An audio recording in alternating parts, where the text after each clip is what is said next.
Hey guys, here today to show you how to tie a tie. Real simple knot I'm about to show you today. It's easy to learn, and once you learn it, you pretty much got it down pat. So the first thing you want to notice on your tie is you have a design side, or the plain side, whichever tie you have, and the seam side, which you can see the seam down the middle, and then at the end there's usually a discoloration, which is I call the tail. And then there's this split fold here on some of them.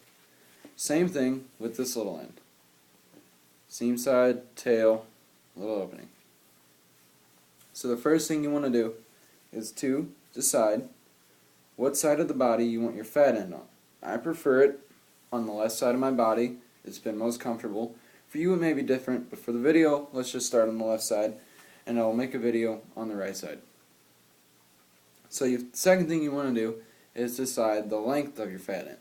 Now, I prefer my short end, which is going to give me the basis of the length of the fat end, about 3/4 of the way down my rib cage. Gives you the most room to work with, and your tie will be pretty even along your body at the end. So the second thing you want to do is take the fat end and go underneath the short end. You'll notice you've made an X.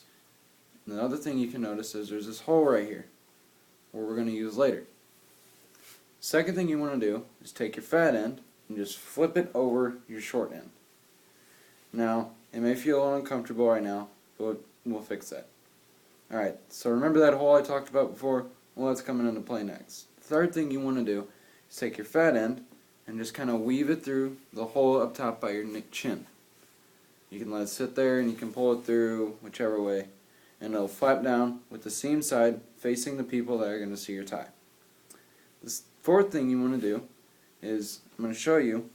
You'll notice that right here, I'm going to try and zoom in, is this little hole looking thing. As you can see, my finger can go through it and come out the other side. That's where the fat end's going to go next. So you take your fat end, you go through the top, it'll come out the bottom.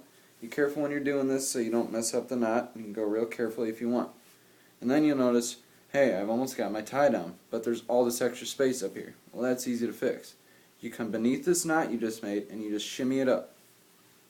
And if it's still not all the way up, you can kind of pull it up from the top and adjust it accordingly. But then you'll notice on some ties that that little flap is kind of just sticking out like that, which does look bad. On most ties there's a little hook right here, but for mine there isn't. So I use a tie pin. They're cheap at the clothing store, dollar store, wherever you want to get one. You can even use just a safety pin and clip it on the back. It works just as fine. Well guys, that's pretty much it. That's how to tie a tie. I will make more videos, especially the one where the fat end's on the right side, for people who do not find it on the left side comfortable. Rate, comment what you guys think so I know if I want to start making some more tutorial videos. Alrighty guys, thank you.